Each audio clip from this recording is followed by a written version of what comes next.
Hello guys, एक बार फिर स्वागत है आपका हमारे यूट्यूब चैनल सौर विद्या में। आज हम पढ़ेंगे क्लास 12th का पॉलिटिकल साइंस का जो हमारा 2023 का एनुअल एग्ज़ाम है।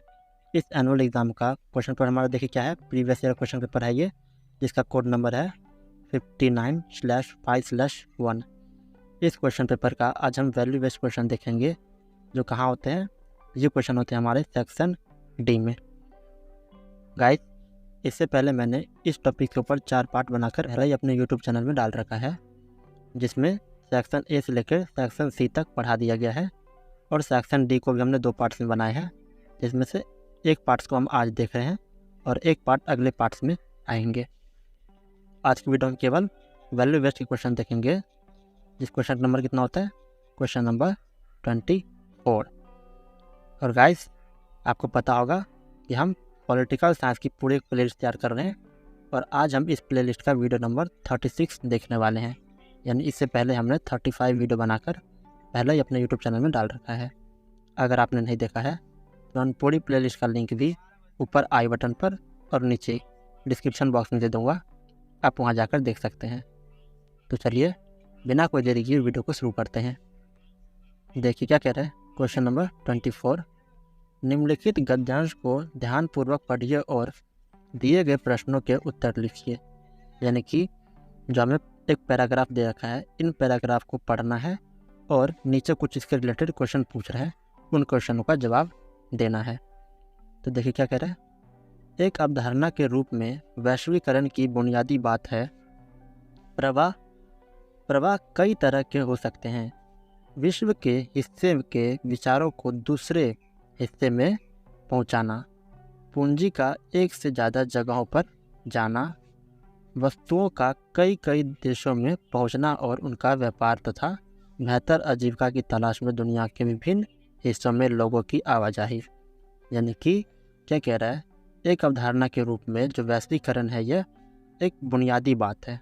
ठीक है, अवधारणा के अकॉर्डिंग क्या बता रहा है कि वैश्वीकरण एक बुनियादी बात है, यानी कि बुनियादी बात है जिसका क्या होता है, प्रवाह होता है। प्रवाह कई प्रकार के हो सकते हैं, जैसे कि इसमें क्या बताया गया है कि एक हिस्से के विचार को दूसरे हिस्से में पहुंचना, यानी किसी एक देश की सोच की, यहाँ खान पान, यहाँ की बोलचाल और उनके विचारों को किसी दूसरे देश में भी सेम होने की कोशिश करना, यानी कि यह भी इनकी तरह बनने की कोशिश करना, यह भी एक प्रवाह ही है और ये वैश्वीकरण का ही एक पार्ट है। आगे क्या बता रहे हैं, पूंजी का एक से ज़्यादा जगहों पर जाना, सेम वैसे ही 2 देशों के बीच पूंजी का आदान प्रदान होना भी प्रवाह है। वैसे ही वस्तु का कई देशों में पहुंचना, वस्तुओं का कई देशों में पहुंचना भी एक व्यापार ही है, यानी कि यह भी एक प्रवाह है। और उनका व्यापार तथा बेहतर आजीविका की तलाश में दुनिया के विभिन्न हिस्सों में लोगों की आवाजाही, यानी कि जब लोग अपने विभिन्न देशों में क्या करते हैं, आवाजाही करते हैं, दूसरे देश में जाकर और वहाँ बस जाते हैं, वहाँ पे काम करते हैं, ताकि उनकी जो जीविका है, उनकी ज़िंदगी है वह बेहतर हो सके। इस चीज़ को भी हम वैश्वीकरण की बुनियादी ही कहते हैं। ठीक है, वैश्वीकरण ही कहते हैं, जिसको हम प्रवाह कह रहे थे। अर्थात जो वैश्वीकरण है यह एक अवधारणा के अकॉर्डिंग बुनियादी बात है जो प्रवाह होता है। आगे क्या कह रहे हैं, यहाँ सबसे ज़रूरी बात है विश्वव्यापी पारस्परिक जुड़ाव। यानी कि यहाँ पे सबसे ज़रूरी बात क्या है, विश्वव्यापी पारस्परिक जुड़ाव, जो ऐसे प्रवाह की निरंतरता से पैदा हुआ है और कायम भी है। यानी कि जो विश्वव्यापी पारस्परिक जुड़ाव है वह क्या है, ऐसे प्रवाह की निरंतरता से पैदा हुआ है और कायम भी हुआ है। आशा करता हूँ आपको एक पैराग्राफ समझ आ गया होगा। चलिए अब इससे रिलेटेड कुछ क्वेश्चन देखते हैं। देखिए पहला क्वेश्चन क्या है, विश्वव्यापी पारस्परिक जुड़ाव को निम्नलिखित में से क्या कहा जाता है। देखिए हमारा ऑप्शन क्या है, पहला है वैश्वीकरण, दूसरा उदारीकरण, तीसरा सामाजिकरण और चौथा निजीकरण। तो जल्दी से कमेंट करके हमें कमेंट सेक्शन में बताएं कि विश्वव्यापी पारस्परिक जुड़ाव को हम क्या कहते हैं। ठीक है, यानी इसका सही उत्तर क्या होगा, इसका सही उत्तर होगा पॉइंट नंबर का, यानी कि वैश्वीकरण। चलिए अगला क्वेश्चन देखते हैं। देखिए दूसरा क्वेश्चन क्या है, वैश्वीकरण के आयाम है, यानी हमसे पूछ रहा है कि वैश्वीकरण का आयाम क्या है। तो देखिए ऑप्शन क्या है हमारे पास। पहला है हमारा राजनीतिक, सामाजिक और आध्यात्मिक, यानी कि वैश्वीकरण के आयाम है राजनीतिक, सामाजिक और आध्यात्मिक। दूसरा पॉइंट सामाजिक, आर्थिक और भौगोलिक। तीसरा राजनीतिक, आर्थिक और पर्यावरणीय। और चौथा राजनीतिक, सामाजिक और आर्थिक।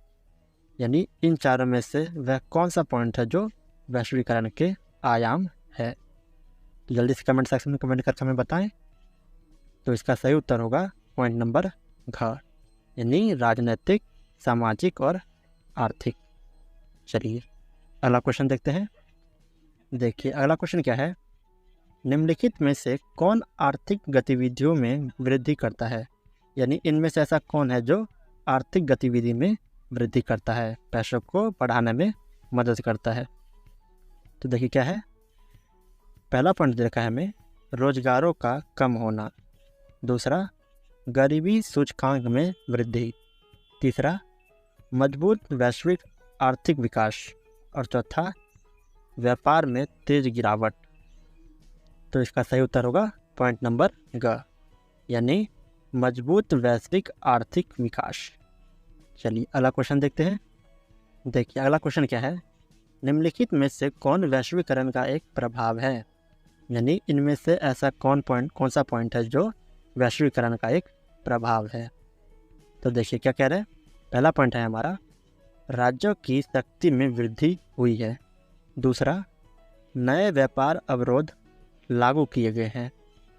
तीसरा उपभोक्ता का चयन विस्तृत हुआ है।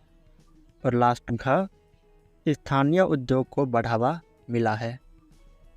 तो इसका सही उत्तर क्या होगा, इसका सही उत्तर होगा पॉइंट नंबर ग, यानी उपभोक्ता का चयन विस्तृत हुआ है। तो आशा करता हूँ आपको ये क्वेश्चन भी समझ आ गया होगा। आज की वीडियो में इतना ही। Thanks for watching. आशा करता हूँ आपको हमारा वीडियो पसंद आया होगा। अगर आपको हमारा ये वीडियो पसंद आया हो तो हमारे इस वीडियो को लाइक करें, साथ ही साथ हमारे चैनल को सब्सक्राइब करके बेल आइकन ऑन ज़रूर करें।